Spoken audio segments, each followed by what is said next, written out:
Hello everyone, nubkeks here. Welcome back to Nub Raids, and it's Oktoberfest week apparently in Raid. We have an absolute ton of special tournaments, events, summoning stuff as well, kicking off this week. So I'm going to break them all down. I wanted to wait until this October Dungeon Divers went live. It's just about to, so I can break it down and give you my thoughts on it.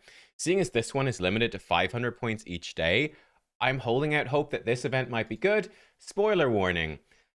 The rest are not so good. Let's go first of all to the summoning portal, and let's go to the summon pool. We've got the Tolarian summon pool on. This is on for basically for 5 days. And again, things have changed. This time around, last time it was 80 crystals to activate the prism shard. This time it's 25. There are no rares in here, but you've got a 4% chance of legendary and a 96% chance of epic.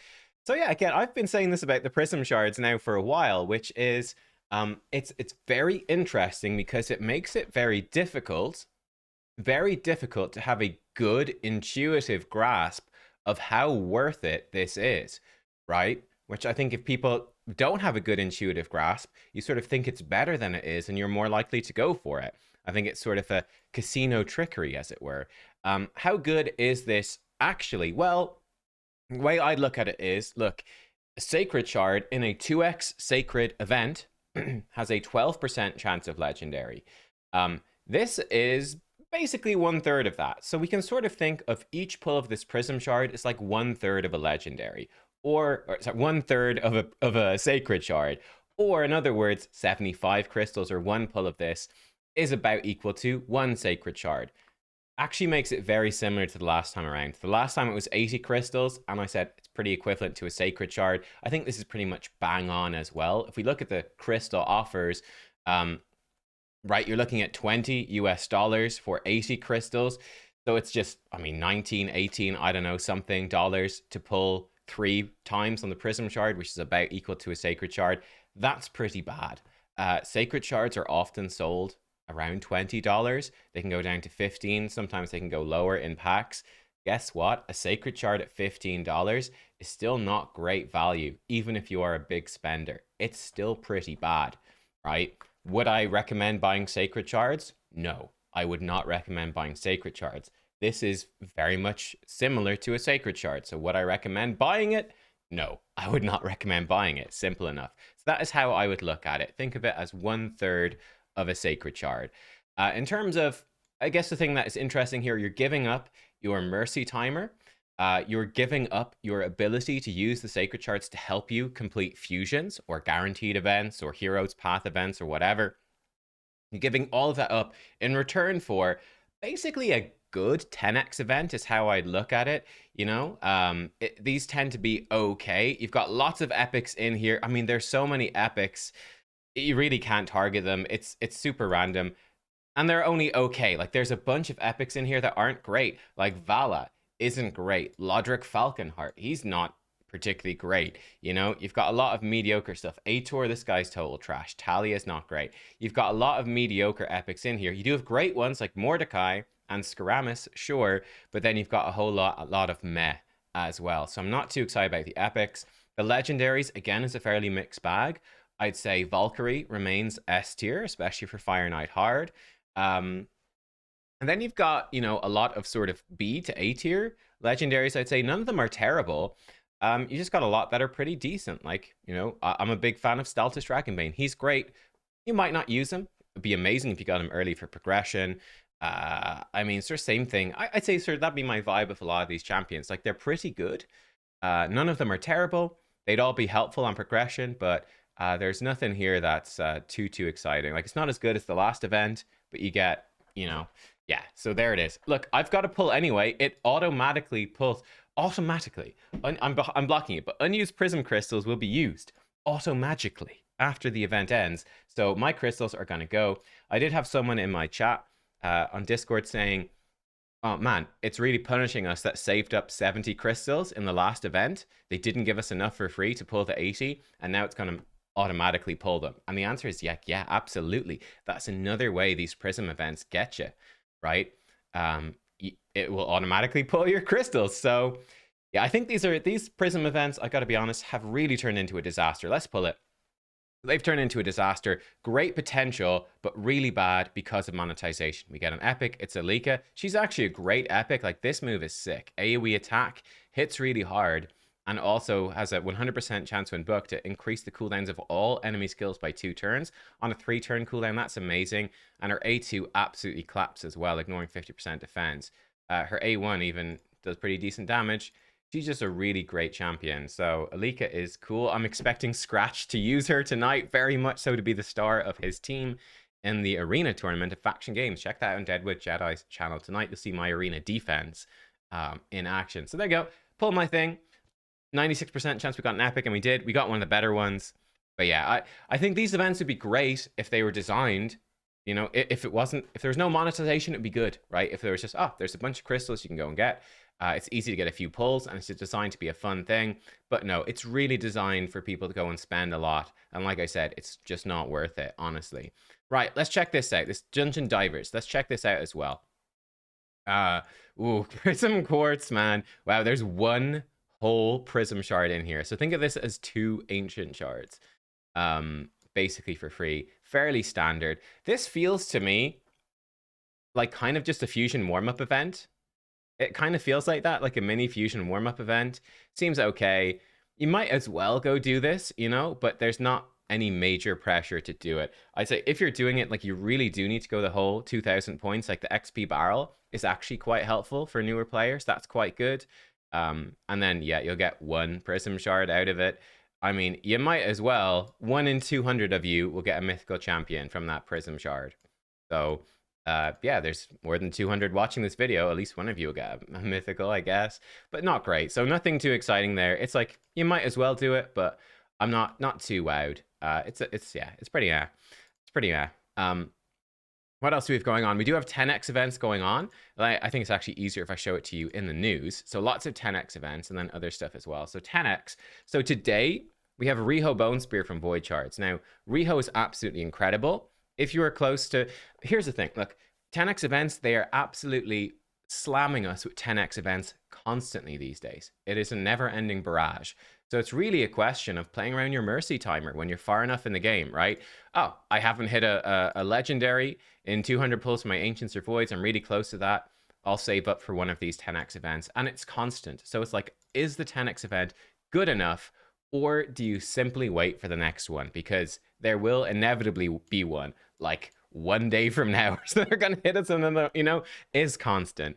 Riho Bone Spear is worth it, in my opinion. I think this champion is clutch to farming, speed farming, any bosses, single target bosses, because she's so many debuffs. She is one of the best champions for both Sand Devil's Necropolis and for the Phantom Shogun's Grove, and that's never really going to change. Lots of healing, cleansing, and block debuffs. All the debuff single target you want. Just any single target boss, this champion is going to be amazing. So she is absolutely worth it. She's been one of the champions that's really surged in value. And like, even if they don't put in single target bosses, there eventually will be one, and she's going to be amazing. So yeah, she is super worthwhile, honestly. I would pull for her if I was close to Void Mercy. I'm not, so I'm not going to pull for it. Simple enough. Kyoku and With Her the Crowned, in my opinion. Interesting for Primal as well, though.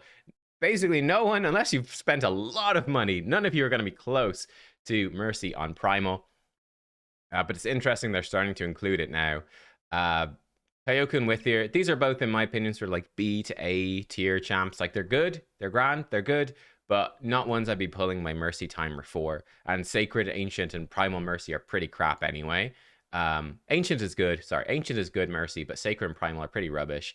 So I wouldn't be too excited about that. Then Void Yumiko on Wednesday, also amazing. So yeah, Yumiko is like, ooh, I'm more arena focused. She's great for arena, or if you need the reset champion, you know, to have double reset, super worthwhile. She's brilliant, top tier arena. Riho is more like, ooh, I want that to really take down those single target bosses, like farming Sand Devils and Phantom Shogun specifically. So yeah, so that's sort of how I would look at that. So yeah, I quite like both the Voids, and I'd skip this one in the middle personally. Coming alongside that, there is a really bad champion chase tournament. So how do you look at this? I've already got some, from pulling my, there you go. You'll get, I guess there's nice. You'll get 100 energy for free by basically pulling that Prism Crystal if you pull it. So that's nice. That's cool. But what is this? It is basically a normal champion training tournament, but with more rewards stacked on top. That makes it really a whale, a kraken only thing. That super sucks. That sucks. What we want to see, bearing in mind, for most players, normally champion chase tournaments we're doing as part of fusions, where you'd have the fusion thing be around here or down here. And there'd be the legendary book, which you'd like to push to if possible. Most players are having a tough enough time getting to 2,500, and if they're well prepared, maybe get to 3,000. These rewards up at 10,000 are useless. What we want to see is good rewards lower down in the points. We don't want to see this stuff up here. They're nice, they're great rewards, but it's so expensive. It's pure pay to win territory. So zero interest in that, total junk. Yeah, also bear in mind, champion chase tournaments are usually happening with a 2x event. This is not. This is happening with 10x events, which means it's harder than a normal champion chase. So yeah, you're getting possibly 250 points from the Prism Crystal. I would say for free, but it's not really. You have to have saved up the crystals from before or earn them in this event. So yeah, this one, it just kind of sucks, frankly. It kind of sucks. Going up to 3,000 points is okay, but it's going to be fairly tough. And yeah, I just don't think most people are going to have the resources to do so. I think though, if you are going to pull a few void shards hunting for a Riho or a Yumiko and you're close to Mercy and you get some of this stuff along the way, it's not bad. Like the 10 essence and the legendary skill tome are pretty good. This stuff is great, but like I said, it's just pure Kraken stuff. We also have a champion training tournament for Uko souls. Rewards on the right hand side, they're okay, fairly not great, but fairly standard. Look, a legendary skill tome. It's kind of tough to get. I mean, some dudes already got 5,000, almost 6,000 points in my bracket, So this is doable. So yeah, if you got a lot of resources saved up, lots of energy, you could totally go for the legendary skill tome. That's gonna be more of a later-ish game, mid-game, kind of free to play. Could consider going for that. So that's okay. The legendary skill tome. This is basically, like I said, 1/3 of a sacred shard, so it's fine, but it's not amazing. It's 96% epic, 4% legendary. Excuse me. Oh my god. It's okay, but not great. And then over here, you'd have Uko perfect souls, but only for winning. So that really sucks. Would have loved to see the Uko souls coming in here on this side, but it's not happening. Uko was a fusion a year ago, so it's been a long time. So if you've got Uko, you're probably in a position to go fairly hard in these sort of events at this point. You've been playing for at least a year, probably more like a year and a half at least. It's been quite a while. But yeah, like the 2-star, the 3-star are not that exciting. The 4-star soul is pretty darn good. That's great, but you have to come first place. It's going to be a bloodbath. Like I said, this guy's already got 6,000 points. This is the big whale battle, basically.